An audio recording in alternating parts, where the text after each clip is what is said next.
we need to have to serve our citizens better by digitizing our solutions. Our lands ministry, judiciary, and the rest of the government is digitizing. Hi everyone, welcome back to Just Angie. We're still continuing with Mone Imchi Monday, and today we continue our conversation with Dr. Ehud. You've come, you've empowered us, you've told us all the awesome things you're doing, and I'm sure there's someone behind this screen. They're looking at us, they're like, so how do I really plug in? Do I need to just show up? Do I first need to find their website and log on? Or is there a number I can call to? What's the process of any young person who's looking at us and wondering, how do I plug into this amazing platform? Yeah, there are a couple of ways to plugging into this work that you're doing. The one that we promote, or rather that comes top, is you booking your own training at www.ajiradigital.go.ke. This resource is available. It has many opportunities. This is where actually you can actually start your own career journey around online work and digital work, because we have employers there, we have jobs there, we have resources that helps you to understand a little bit more about the whole online work and digital work ecosystem. The second area and track that we have are the Ajira Youth Empowerment Centers.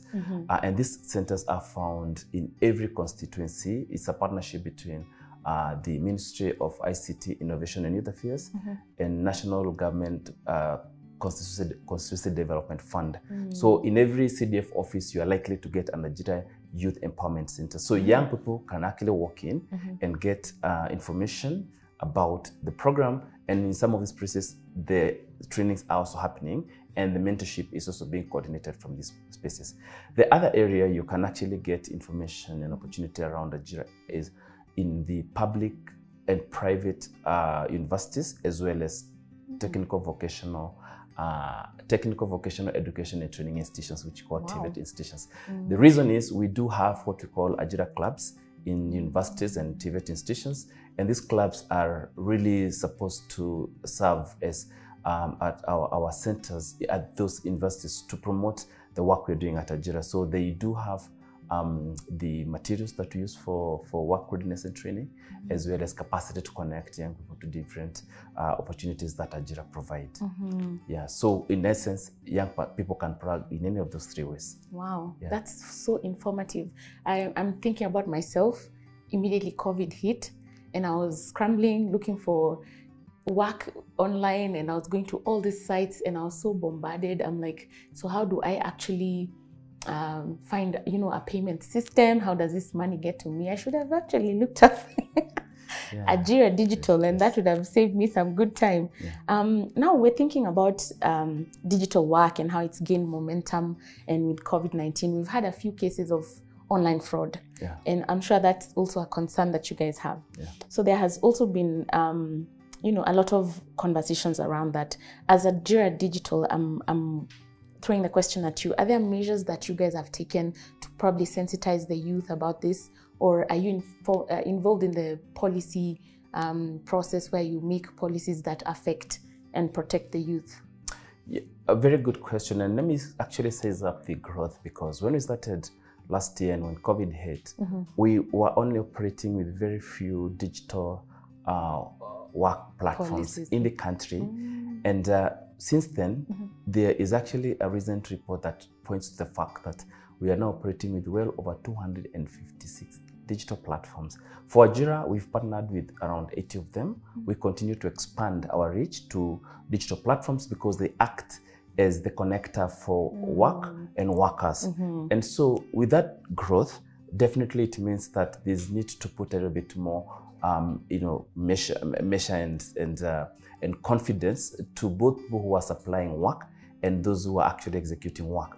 So for us to help to do that, definitely we are looking at how do we protect the data for everyone who is really using platforms as a source of work and also as a source of channeling and distributing the opportunities they do have. So of course the Digital Protection Act and regulations have been drafted, and they were actually fast-tracked because of this tremendous growth. Look at the e-commerce platforms and the purification of the online shop, which whether through mainstream or even in social media platforms that are being converted. So in essence, Ajira Digital has contributed significantly to raising the importance of protecting and data, protecting people from fraudulent activities. Yes. So there's also a new regulation on computer misuse and cyber security. So it means, in essence, that the program has really supported growth of these protective measures for people who are operating using digital channels. Yeah. Wow, that's really commendable. I was reading up on your website, and you guys were founded in 2016, and you've operated to date in the Kenyan digital work environment. Yeah. Would you say that Kenya is gaining traction in the global digital workspace? Are we thumping our feet? Do they know we exist?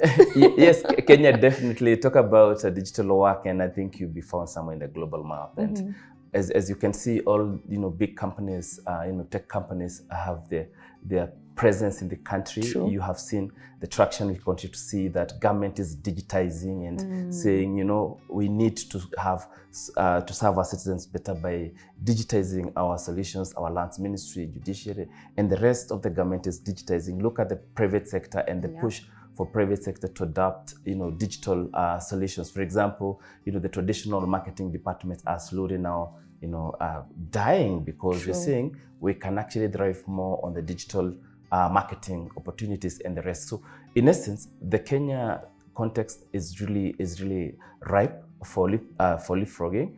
As I had already mentioned, is that our contribution to GDP through digital economy is expected to rise to 9.2% by 2025. It means we are adding Kenyan shillings 1.4 trillion to the GDP, just the digital economy itself. And so we are ranked the first in Africa around on the digital economy. Of course, there are countries like Morocco and South Africa that are also really pushing and playing very hard. So I think Kenya is at a very right place. The internet penetration is very high. Mobile phone penetration is very high. So the infrastructure is laid. The skills and the values, awareness is all there. So I think we are ready, and we are now just about to reform. That's why we had an ambitious goal of making Kenya a freelancing hub by 2022. Of course, COVID brought some disruption. Yes. We still are aiming at that goal, and should it be stretched, it shouldn't go beyond 2025. Oh, wow, that's fantastic. Yes. So as a young person, I look at Ajira Digital and I'm like, I feel like I know everything, especially because I'm in the capital. Yeah. I'm just wondering, what are some of the things you've noted as challenges that stop we young people from accessing this amazing project? Of course, the first things first. We are all looking forward to an 8-to-5 job. That's true. And of course, these jobs are very minimal, and so they cannot be for everyone. And therefore, our attitude and orientation around what work is has to really change. And we're saying we are now working in an environment where work can be distributed. We can be distributed among many people. It can be shared. You can actually work when you have time. You can actually use the skill that you have to do tasks for someone else. So even micro tasks, gig work, are all important elements of what we call work. So for young people, it's all about really, looking at this new development and saying, how do I also assimilate to myself and also look more towards the future and where the future is growing, and also acknowledge the fact that the 8-to-5 formal contract jobs are shrinking, but also they are expanding opportunities. That's true. Really in the digital economy. The other thing that we also need to appreciate is digital skills. Digital skills and digital values are critical. You can have everything, but if you don't have the right digital skills and the right digital values as well, what do you do when you go to internet?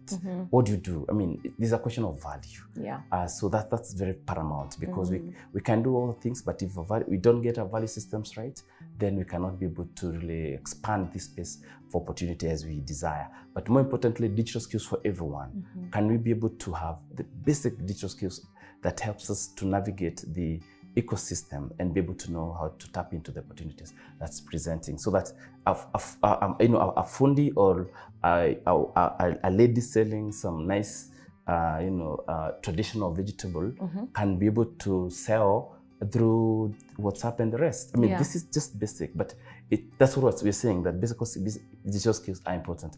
Young people who are here, I mean, we have amazing stories of young people who are monitoring CCTV cameras for Amazon. True. Seated right here. So I think the whole thing is just figure out what you need, develop the right attitude, get digital skills, and then you start exploring the world. Wow. Yeah. Thank you very much, everyone. That's all we had for today. You've heard it from the horse's mouth. The attitude that you have towards this new shift is either going to determine whether you're making it or you're staying in the .com era. That's all we had for today. See you next week on Mwenye Nchi Monday. Thank you.